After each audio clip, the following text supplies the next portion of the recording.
Et c'est à ce moment-là, en fait, que j'ai commencé à mettre en pratique la vision que j'avais, les souhaits que j'avais, les espoirs que j'avais lorsque je visualisais ma vie de mère. C'est-à-dire que moi, j'ai pris plaisir à mettre ma fille au dos pour aller travailler. J'ai pris plaisir à me dire, ok, c'est peut-être pas évident de jongler entre le moment de faire à manger, le moment d'aller au bureau, mais même les bureaux que nous avions, nous avons fait en sorte, mon mari et moi, d'avoir, c'est une édition, mais d'avoir en fait nos locaux dans la même résidence que notre appartement.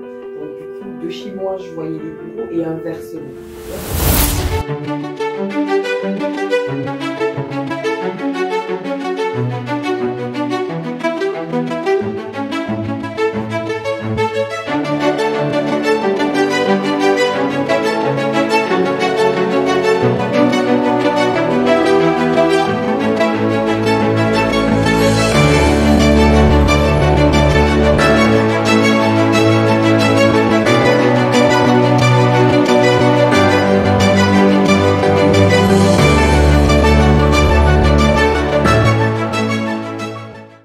Je suis heureuse de pouvoir vous retrouver aujourd'hui pour cette autre émission de Secrets de Femmes avec une thématique qui, j'espère, vous fera passer encore un excellent moment en notre compagnie sur The Focus, je vous le rappelle, qui est le média qui vous valorise, madame, dans votre rôle de mère et de professionnelle. Je suis Linda Kouvouma-Moutomé, heureuse, comme je l'ai dit, de vous retrouver. Et aujourd'hui, nous allons aborder la thématique de Secrets de Femmes pour trouver son équilibre mère-pro. Je vous rappelle quand même le principe de Secrets de Femmes, cette émission qui vous permet, madame, pouvoir faire un pas supplémentaire vers la connaissance de vous, parce que je pense encore une fois fermement que se connaître soi-même est la base de tellement de choses, de tellement de domaines dans la vie. Et vous le savez, chez The Focus, on vous valorise, madame, dans votre rôle de maman et de professionnelle. Savoir qui vous êtes, c'est juste primordial selon nous. Alors, installez-vous confortablement et j'espère que vous passerez un excellent moment et que vous prendrez plaisir à écouter les réponses que je pourrais partager avec vous, autant que moi, j'en aurais pris à me dévoiler un peu plus sur cette émission Secrets de Femmes. Sans plus tarder, je vais vous rappeler juste le principe. Je vais vous lire les 5 premières questions qui constitueront la première partie de cette émission Secrets de Femmes. La seconde partie sera consacrée à la lecture des 5 autres questions et je pourrai ensuite répondre bien évidemment à ces questions avec encore une fois ma propre vérité. Mesdames, en m'écoutant, peut-être que vous ferez un pas supplémentaire vers cette vérité qui est à vous, vers cette autre personne qui, je sais, cette belle personne qui est enfouie au fond de vous et que vous n'avez peut-être pas encore bien exploité son plein potentiel. C'est parti donc pour la lecture des 5 premières questions de cette partie de Secrets de Femmes. Je vous rappelle le titre, par la thématique, Secrets de Femmes pour trouver son équilibre mère-pro. La question numéro 1. En tant que working mother, peux-tu te visualiser uniquement mère et arrêter de travailler? En tant que working mother, peux-tu te visualiser uniquement mère et arrêter de travailler? La question 2. Quels sont les 3 aspects de ta vie qui font que tu sois une pro totalement épanouie? Quels sont les 3 aspects de ta vie qui font que tu sois une pro totalement épanouie? La question 2. La question 3, c'est quels sont les 3 aspects de ta vie qui font que tu sois une mère totalement épanouie? Vous aurez compris, on a juste changé pro par mère. Donc, je vous répète la question. 3.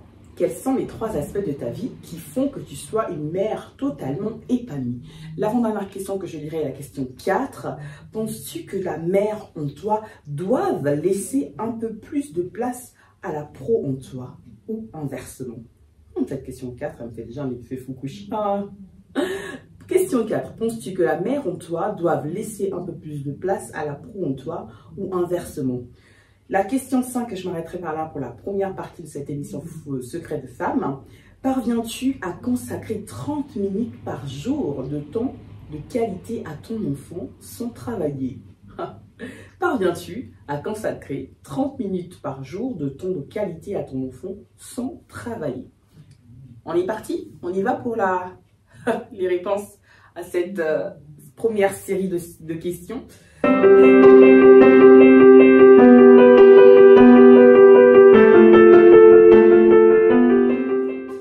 Alors, je ne vous cache pas que lorsqu'on les a concoctés, Perle et moi, on ne pensait pas devoir revenir dessus, mais bon, je me prête au jeu.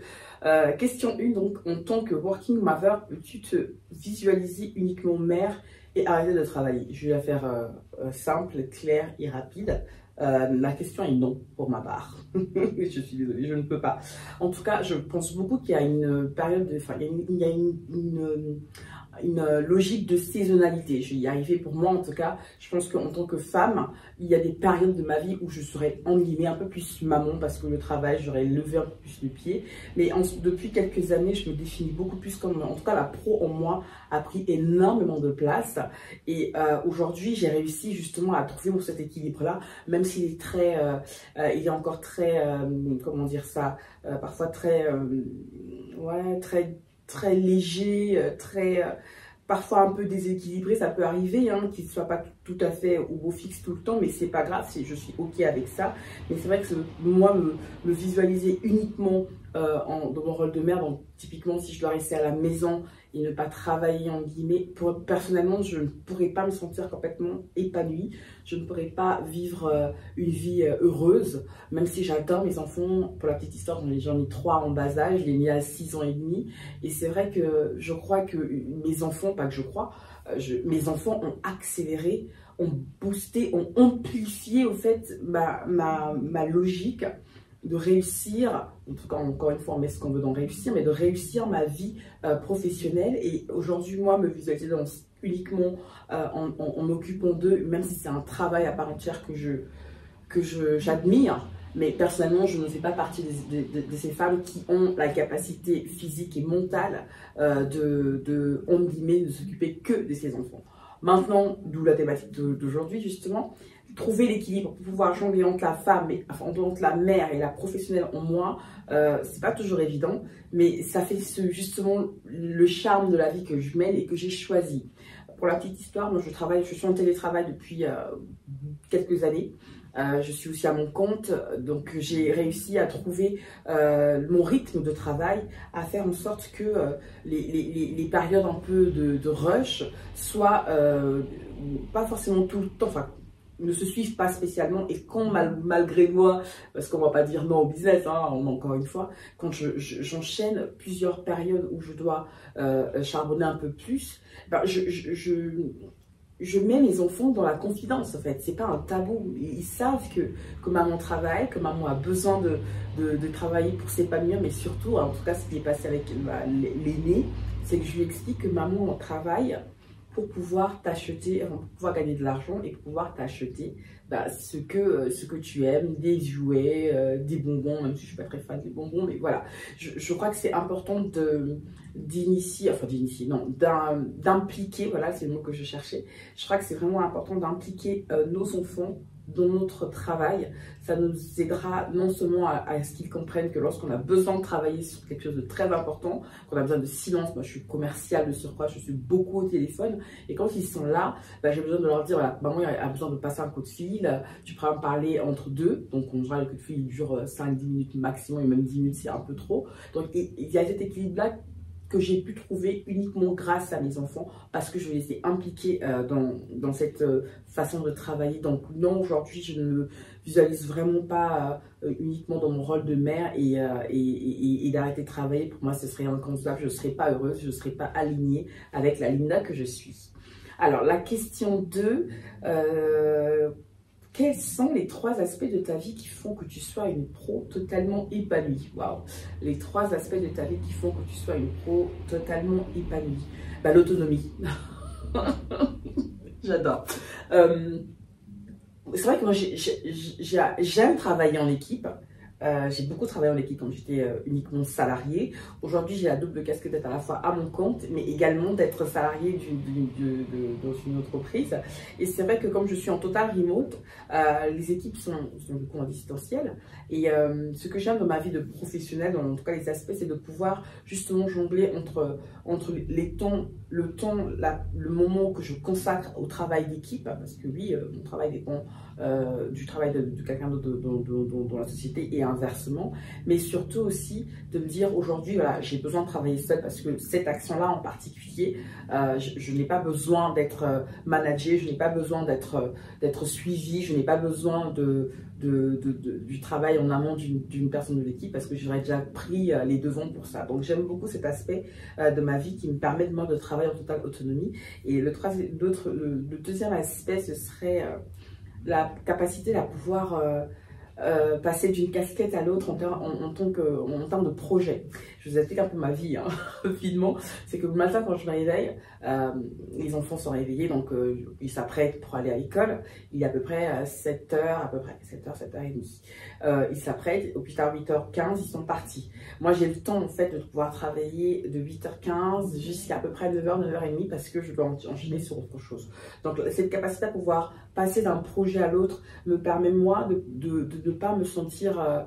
comment dire, pas forcément, et c'est paradoxal, pas forcément dispersée, mais de me dire que je sais que pour ce projet-là, je dois encore faire cette autre action, et du coup, je pouvoir jongler entre les deux projets, j'adore ça parce que c'est comme s'il y avait des heures, vous savez, cette heure-là, ce laps de temps-là est consacré à ce projet-là. Et ensuite, quand j'en ai ennuyé un peu marre parce que je bloque un peu pour X, Y qui est problématique, du coup, je switch sur le projet qui concerne l'entreprise, par exemple, pour laquelle je travaille.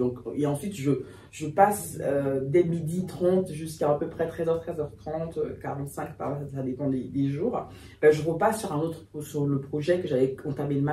Donc cette facilité à pouvoir ne pas faire... Voilà, le mot que je cherche, c'est la monotonie. J'ai pas de monotonie. Moi, je m'ennuie très vite. Et quand je m'ennuie, à un moment, j'ai besoin de faire autre chose et de partir sur autre chose. Et donc, du coup, ça m'aide vraiment, moi, à trouver cet équilibre-là en me disant, OK, je fais ce projet-là ce matin et puis l'autre projet, je le continue dans la journée et ainsi de suite. Je sais pas si c'est très clair ce que je dis, mais voilà, ces aspects de ma vie de pro, c'est vraiment le côté autonomie, le côté non, qui n'est pas de monotonie justement dans ma manière de travailler, dans l'aspect professionnel. Et puis la troisième chose, en fait, c'est le troisième aspect, c'est que j'ai élargi, je continue d'élargir ma zone de confort depuis qu'on a lancé The Focus, donc depuis plus de 3 ans. Parce que pendant des années, j'ai pas spécialement voulu toujours me mettre en avant pour différentes raisons. Et j'ai compris quand j'ai fait un pas supplémentaire vers cette connaissance de moi, j'ai compris que ce que je voulais accomplir à mon niveau, à mon échelle, ne pouvait pas l'être, du moins être fait, en guillemets, dans l'ombre. Et assumer de se mettre en avant tel que je le fais là et de se dévoiler davantage dans sa vie professionnelle, mais pas que. C'était un gros challenge. Et aujourd'hui, je sais que c'est un mal nécessaire. Par exemple, exagérer, c'est pas un mal en tant que tel, mais c'est nécessaire pour pouvoir aller vers l'objectif que je me suis fixé, pas seule avec Perle, mais également avec les autres femmes avec qui on a créé, par exemple, le club Solidarité. Je vous invite d'ailleurs à aller voir un petit coup d'œil au site, vous comprendrez un peu plus de quoi je parle. Donc, c'est vrai que ces aspects de ma vie professionnelle aujourd'hui me permettent, moi, de me dire... oui, j'ai élargi ma zone de confort. Je le fais en général tous les 6 à 8 mois. Mais vraiment, parfois je me demande dans quoi je me lance parce que vous savez très bien que élargir sa zone de confort, c'est pas forcément facile, mais c'est nécessaire.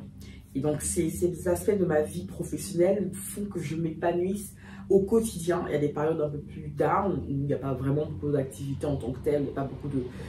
on va dire comme de l'adrénaline, parce qu'à un moment, il faut aussi se calmer un peu. Mais quand j'ai cette adrénaline-là, plus rien ne compte.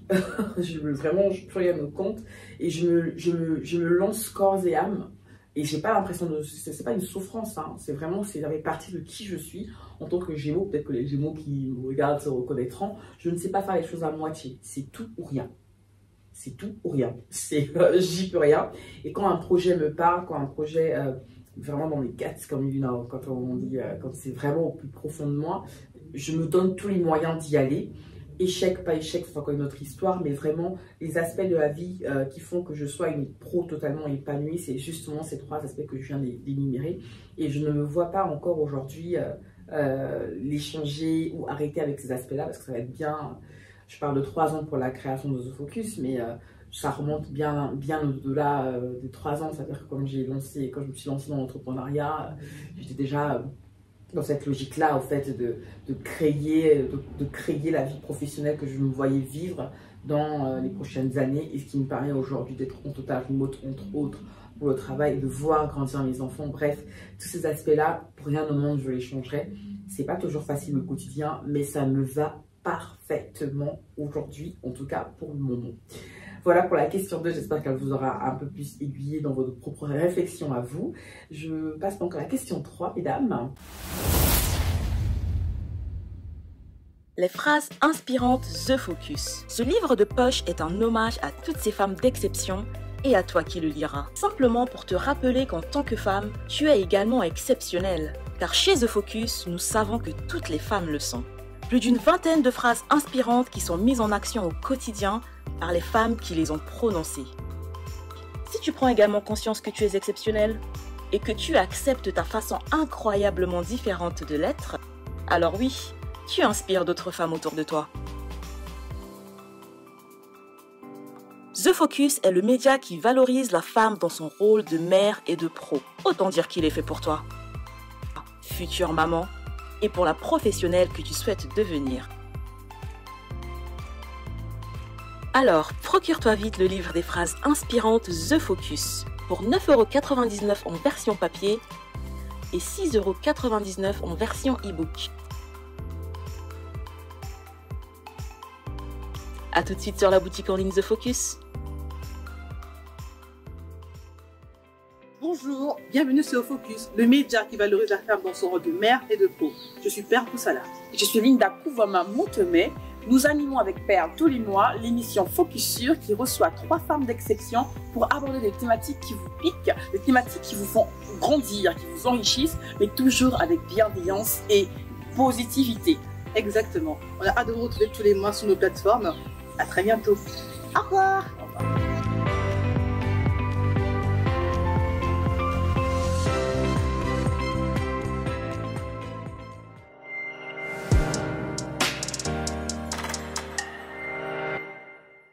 Quels sont les 3 aspects de ta vie qui font que tu sois une mère totalement épanouie?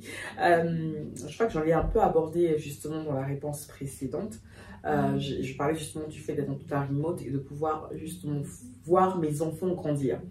Je ne peux pas moi aujourd'hui choisir entre la mère que je suis et la professionnelle que je suis, parce que ça fait partie d'une même personne. Vous comprenez ce que je veux dire? Aujourd'hui, comment dire ça? C'est comme si vous me demandiez, je caricature à peine, de choisir entre le côté gauche et le côté droit, enfin entre le bras gauche et le bras droit. J'ai tout le temps mes 2 bras, donc ce serait complètement surréaliste de devoir choisir. Et le fait d'avoir pu, je n'ai raté aucun moment privilégié, enfin aucune première fois en fait de mes enfants. Parce que dès que je me suis d'abord mise à mon compte, vraiment dans le contexte, je me suis mise à mon compte, j'avais 28 ans. Je n'étais pas encore mère, j'avais rencontré l'homme de ma vie. Et on est parti au Cameroun. On a tout claqué, mais ça sera quand même une longue histoire, c'est trop long. Mais en gros, on est parti au Cameroun en full entrepreneur. Et c'est vrai que je suis tombée enceinte au Cameroun, c'était pas forcément prévu. Il y a eu un événement catastrophique, qui aurait pu être catastrophique, que je partage d'ailleurs dans une des émissions Secrets de femmes. Cet été, je crois que c'est Secrets de femmes pour révéler la warrior qui est en toi. Je vous mettrai le lien, n'hésitez pas à aller regarder ça. Mais en gros, donc, quand je suis partie au Cameroun, je suis tombée enceinte, j'ai accouché, je suis revenue en France, j'ai accouché, et je suis repartie au Cameroun. Et c'est à ce moment-là, en fait, que j'ai commencé à mettre en pratique la vision que j'avais, les souhaits que j'avais, les espoirs que j'avais lorsque je visualisais ma vie de mère. C'est-à-dire que moi, j'ai pris plaisir à mettre ma fille au dos pour aller travailler. J'ai pris plaisir à me dire, ok, c'est peut-être pas évident de jongler entre le moment de faire à manger, le moment d'aller au bureau, mais même les bureaux que nous avons fait en sorte, mon mari et moi, d'avoir, en fait, c'est une malédiction, mais d'avoir en fait nos locaux dans la même résidence que notre appartement. Donc du coup, de chez moi, je voyais les bureaux et inversement. Et lorsque j'ai eu une nounou, je vous fais la partie vraiment assez rapidement, mais quand j'ai eu une nounou, elle était à domicile. les femmes qui sont au Cameroun, vous comprenez de quoi je parle. Nous, en France, c'est pas pareil. C'est pas évident d'avoir une nounou en France. En tout cas, on paye très très cher. Donc, c'était pas évident ici. Mais au Cameroun, j'avais une nounou. Et donc, elle venait à la maison pour garder ma fille. Et moi, ça me permettait de pouvoir travailler sereinement en me disant que ma fille est en sécurité chez nous. Et en plus, chez nous, vraiment, je caricature vraiment pas. C'est que je me mettais sur le palier, sur le balcon des bureaux et je voyais au fait ma fille me faire coucou par la fenêtre. Donc, cette vie-là, je l'ai visualisée, en tout cas, je l'ai espérée avant de devenir mère. Et lorsque je suis devenue maman, je ne l'ai pas subie au final. Et lorsque je reviens en France et que je suis enceinte de mon deuxième, la période, on va dire, transitoire entre la grossesse, l'accouchement et le retour au travail, disons que j'ai mis en place le même process, c'est-à-dire que j'étais toujours à mon compte ici.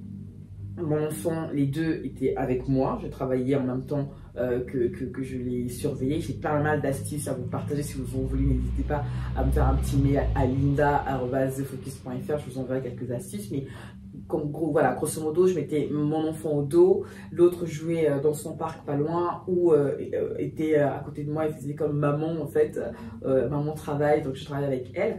Et ça me permettait moi en fait de ne pas manquer les premières fois, les premières dents, les premiers mots, les premiers pas, parce que je me disais, mais en tant que commerciale, je ne me voyais plus courir dans tout Paris pour des rendez-vous, laisser mon enfant à la crèche. Je n'ai jamais rêvé de laisser l'enfant à la crèche et de venir le récupérer. En tout cas, je le laisse le matin à 8 h, je ne sais pas à quelle heure, 8 h, c'est pas 8 h, et je le récupère le soir. C'est pas la vie que je rêvais de mener en tant que mère. Et je me suis donné les moyens avec mon homme, justement, de ne pas mener cette vie-là. Ça n'a pas été facile. Mais aujourd'hui, voilà, la mère que je suis est totalement épanouie parce que je n'ai pas eu cette frustration-là de louper les premières fois de mes enfants et de voir au final l'évolution de chacun de mes enfants. Aujourd'hui, on en a 3. Bon, la dernière, elle a quelques mois, elle a 7-8 mois à peine, donc c'est encore trop tôt pour pouvoir lui expliquer comment on travaille. Mais voilà, les 2 premiers savent, par exemple, que lorsque maman est en train d'émission, lorsque maman part à Paris pour enregistrer l'émission, ils savent pourquoi je pars, je les implique. Et donc, je pars un peu plus le cœur léger. J'ai pas cette sensation, parce qu'on le veuille non, maintenant en 2023, il y a encore cette espèce de charge mentale qu'on donne aux femmes, en tout cas qu'on donne pas même que nous on prend, en se disant mon enfant il est peut-être fiévreux parce qu'elle a les dents qui poussent et là je la laisse pour aller travailler, est-ce que ça fait de moi une bonne mère? Je n'ai plus cette voix intérieure qui me dit ça en fait, parce que je sais que ma fille est entre de bonnes mains avec leur papa déjà pour commencer, et que de toutes les façons c'est un week-end et il y a aujourd'hui la technologie, voilà, avec WhatsApp, FaceTime, on peut s'appeler, on peut se voir. Donc la mère épanouie que je suis aujourd'hui, ça a été déjà un travail en amont de quels sont mes espoirs, quels sont mes souhaits de la vie de mère que je souhaiterais mener. Et aujourd'hui, ce sont des choses que je mets du coup en pratique. Parfois, ça marche du feu de Dieu, sans trop de problème. Parfois, un peu moins, mais c'est pas grave. On fait avec, tant qu'on fait de notre mieux en tant que femme, en tant que mère. Je pense que c'est le plus important. Et aujourd'hui, voilà, j'essaie un peu d'être un peu moins coupable lorsque j'ai besoin de partir travailler et que je dois laisser mes enfants. Donc la mère en moi, voilà, est tout à fait épanouie. Et ouais, c'est exactement ça. Alors, si je ne me trompe pas, je vais passer du coup à la question 4, l'avant-dernière de cette série de 5 questions. Alors, penses-tu que la mère en toi doit laisser un peu plus de place à la pro en toi? Ou inversement? Cette question est piquante. Penses-tu que la mère en toi doit laisser un peu plus de place à la pro en toi? Ou inversement? Waouh! Alors, pour être tout à fait honnête et transparente avec vous, je crois que oui. La pro, comme je l'ai dit, la pro en moi a pris beaucoup de place. C'est-à-dire que si on part sur une logique de 100%, la pro en moi doit avoir, honnêtement, si on fait 100% mère et pro, donc si je rajoute quand même femme, ça va faire à peu près 33 pour chaque partie. Mais en fait, si c'était équitable, ça ferait ça, 33,33. Mais en fait, non, la pro, elle a facile 45. Ouais, je sais. 45% au moins. Et la maman, oui, la maman un peu moins. Maintenant, est-ce que la question que je me pose, est-ce que les enfants le vivent mal? J'espère pas. Je ne pense pas, mais je n'espère pas. Et c'est vrai que quand j'ai ce moment où j'ai l'impression, ou quand ils me le disent, parce que j'ai une aînée, je vais vous dire qu'elle a un caractère, bon, c'est encore une autre histoire.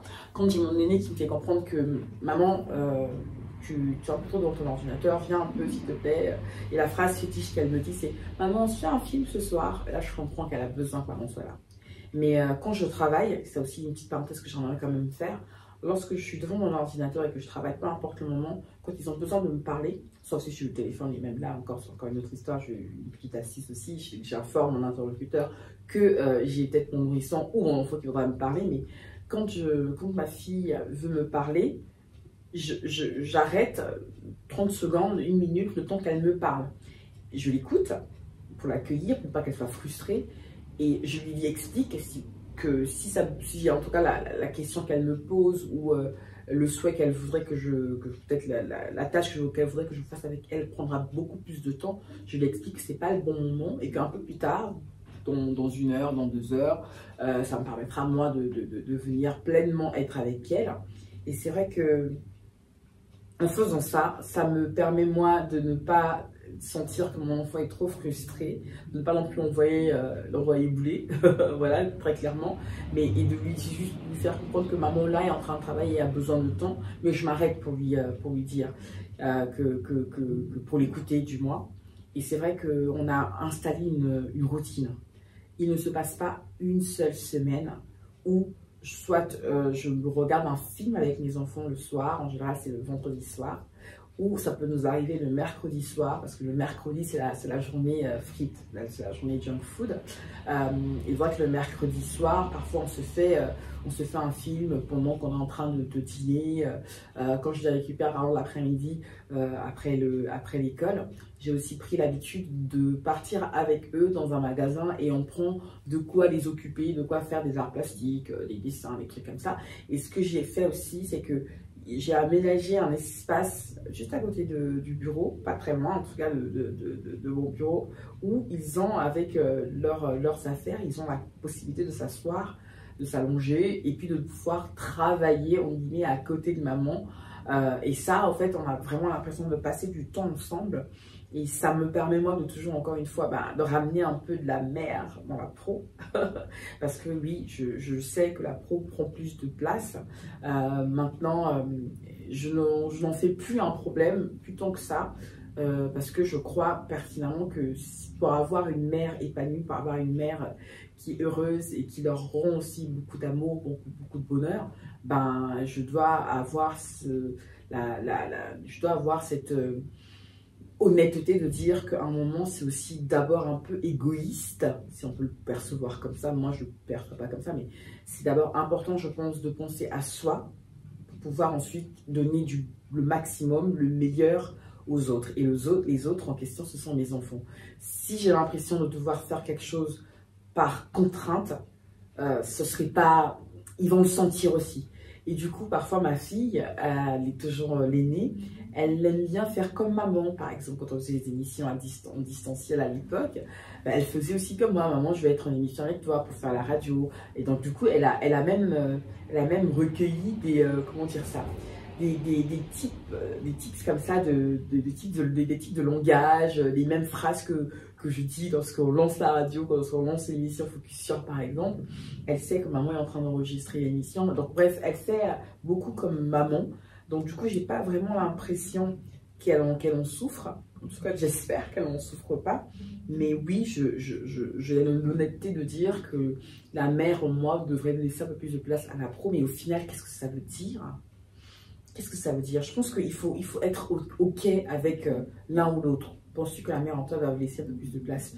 Oui, je le pense. Maintenant, est-ce que j'en fais un problème? Non. Est-ce que ça me pèse sur ma charge mentale? Non plus. et en plus, ce qui est aussi important que j'aimerais bien souligner, c'est que mon mari, au fait, sait ce qu'il en est de mon côté. D'ailleurs, c'est aussi mon partenaire business, donc il pourrait pratiquement répondre aux mêmes questions lui aussi de son côté, mais bon là on est sur secret de femme et non pas secret d'homme. Et voilà pour la question 4 pour ma part. La question 5, cette dernière question de la série des 5 premières questions de secret de femme pour trouver son équilibre mère-pro. Je la rappelle donc, la 5e question, c'est: parviens-tu à consacrer 30 minutes par jour de temps de qualité à ton enfant sans travailler? En fait, j'aurais dit oui dès le départ, mais quand je vois la fin, là, sans travailler... alors, depuis cette année, en 2023, cette année, j'ai pas trop fait, mais oui, parce qu'on avait aussi installé une routine de faire du fait maison. Moi, j'aime beaucoup faire du fait maison, tout ce qui est goûter, par exemple. Et c'est vrai que j'aime bien faire ça le week-end. Ça m'arrive le week-end, on sort la crêpière, on sort le gaufrier, et puis on se fait un petit atelier cuisine tous les 3, donc ma fille et puis son frère. On est là et on essaye un peu de passer un moment de qualité, loin des téléphones, loin des ordinateurs, bien évidemment. Donc oui, c'est quelque chose que je fais sans travailler, et même parfois j'ai juste besoin de lâcher prise, de penser à autre chose que le travail. Mais bizarrement, même lorsque je ne réfléchis pas à travailler, j'ai quand même des idées qui me viennent, donc je les note. Mais oui, clairement, je pense que c'est aussi important pour sa propre stabilité mentale, de lâcher un peu prise, de de se poser, de lâcher le téléphone, l'ordinateur, d'être loin. Moi, j'aime bien le soir, en semaine, surtout cette semaine, j'ai eu une semaine très chargée.